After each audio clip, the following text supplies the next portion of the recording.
Let's try the Sicilian. Okay, close Sicilian. Let's get that knight out there. Bishop B. Okay, well.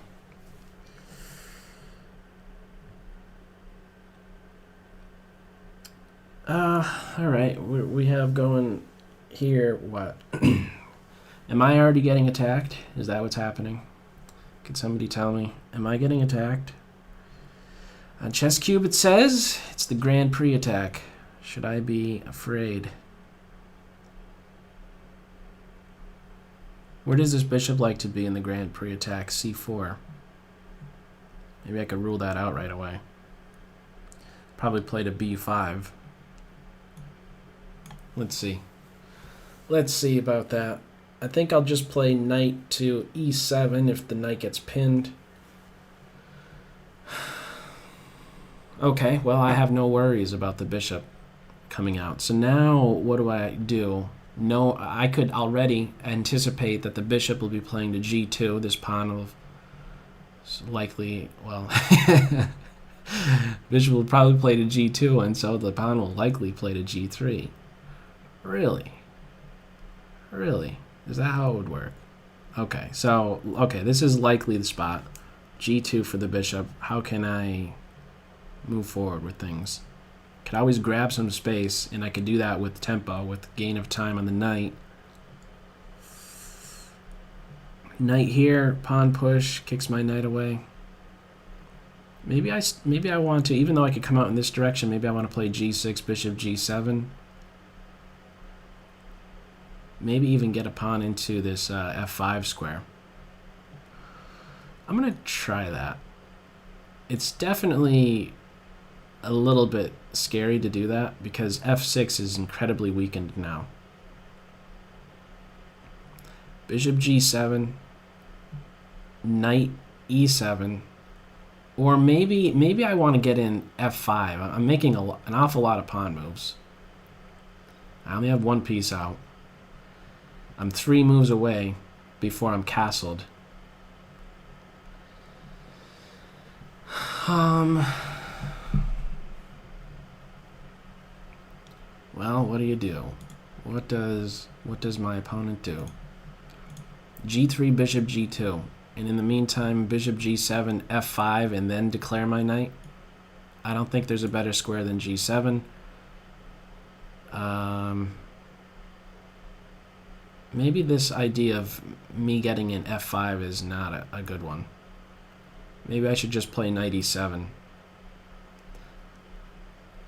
I think this is just more direct. I think I'm getting a little bit too elaborate with this idea of F5. A little bit too much of a far-fetched idea. When the position can really open up in a blink, I think there should be a greater weight placed on getting the pieces out than making these silly pawn moves and trying to establish a particular structure, which is really the mindset that I was just in. So how can I follow up? I think I could follow up with rook b8 and do a b5 push. I'm not afraid of that. Well, I don't know why that move was even played, actually. Maybe I should be afraid if I don't know what's... My first thought is, what is it doing? I'm not sure what it's doing. A6 and b5 or rook b8 and then pawn push. I like rook b8 because I see some tactical issues that might be present on this diagonal. So if I could get in b5 with my rook playing to b8, I'll do that instead of a6 to facilitate b5. And who knows, actually maybe my a-pawn's real objective is to maybe get into a5, maybe b5, a5, b4 ideas. So now I think I need to press forward. I need to get this in. I think a4 is the right idea. White essentially is saying with a4, you know what, if you're going to play b5, you're going to help my rook out on a1 first. That is a very purposeful move. If there's a downside to playing a4, it's that maybe I can now rely upon the b4 square for a little bit. For example, if the queen gets excited about going elsewhere, okay, maybe c2 becomes a problem. This typical Grand Prix attack idea will often include queen e4 and then coming out in this direction, but we're not in that position anymore. The bishop is typically on c4, and there isn't that pawn on g3, and there can be that e1 to h4 idea with bishop h6, knight g5 stuff. Not the case here. I think I just keep going, follow through, swing the bat completely around, AB, AB. If this pawn ever moves, I think one thing I could be doing right away, well, one square immediately that is available is knight f5, but maybe I could just challenge it right away with f6. And I don't know that it could be maintained. One drawback of playing f6 in response to e5 would be e6 being weakened, but I do have my bishop still on its home square that is maybe doing a good job. Now, maybe black is intending f5 and then this bishop idea. Maybe now that I have more development in, I can look into this type of pawn advance. Now, what would it really accomplish? Maybe I should do this first. Push this knight away. Actually, I could push the knight away in a couple ways. However, if I do it with b4, the knight can make use of a4 and then put pressure on c5. I don't want to allow that. So I think if anything, maybe I do this pawn advance. Or maybe I should do this first. I really don't know. I'll try this one. And then this one. I don't know if it's a good idea, but I'm gonna give it a shot. And now if this pawn moves, I want to get the light squares off. My knight wants to be able to take up a nice residence on this square, and I'll eventually need to reroute this bishop. In fact, if you're going to play f5, playing f5 right here, I have to be content with the following. I have to be content with having the door slammed in my bishop's face right here on g7, because this structure cannot be broken down any further. An e5 f4 structure can only be broken down if my pawn is still on its home square, challenging it with f6. But I'm trying to make it work in the following way. I want to eliminate the #1 defensive piece for this white king.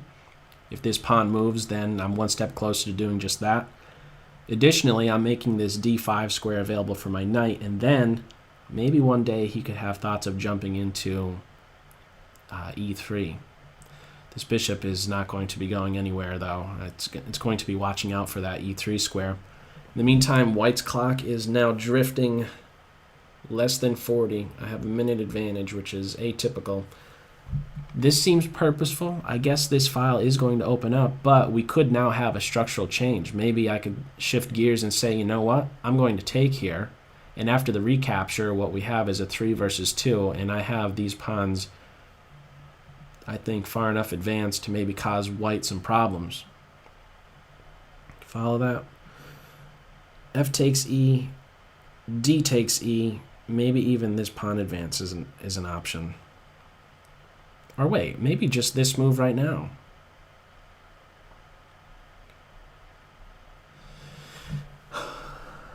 Maybe I just don't know. Maybe I just don't know what's best. I really don't know what's best. Maybe I should just move. If I move my bishop, maybe I should do this, so that I don't have to worry about any knight moves. This is purposeful. Also, my king can maybe play here. So I'm still not sure what's going to happen between these two pawns. Okay, now we have that, right? I think I capture away from the center so that that pawn does not become a liability. I like to get in bishop to that square. Oh, okay. I don't know if that was correct. I want to hang on to my dark square bishop. So that's why I'm doing this knight move. Less than 10 for my opponent. Just like this is a #1 defender for white, he's a #1 defender. Okay, if I could get rid of him, things are looking good. Let's hit this queen. Oh, she's going to give a check. I could block, though. Wasn't needed, though. Queen up, no time. Time's up. Okay, good game. Let's back up. Flip and see what is the big story here. So, close Sicilian after after I play knight c6 right here, we have ECO code B23, Sicilian closed. And f4 is indicating the Grand Prix attack, but after e6 and knight there, should it be first the bishop out? I really don't know. I don't know these lines well enough to even make a suggestion, unfortunately. We're only 3 moves in, but I don't know my openings. I've said it before. So I have to go with these general principles that I would... That's basically all I ever use in Blitz games, over-the-board games. Doesn't really matter. I don't know my openings. It doesn't seem like this could be so bad, but I do get this pawn advance in, and you close that bishop up. So I don't know that I could really say that this is a good idea. If anything, I think you have to get that bishop out to b5. If you can't go to c4, I think you have to get it to b5 now, right? And then you're getting ready to just smash up my structure. Bishop b5, I'm pretty sure, is the move here. So go with that before you hem your bishop in. He becomes a prisoner of your own pawns. I don't really have any issues. I really don't feel like I have any issues here. I have a nice space. I'm able to maintain this structure. Maybe I kick the knight away. Maybe I capture. If you capture, then it's just going to help me out. I'm not really worried. On my end, I'm not worried of e takes d because I respond with e takes d, and I have f5 available. I have g4 available for my knight.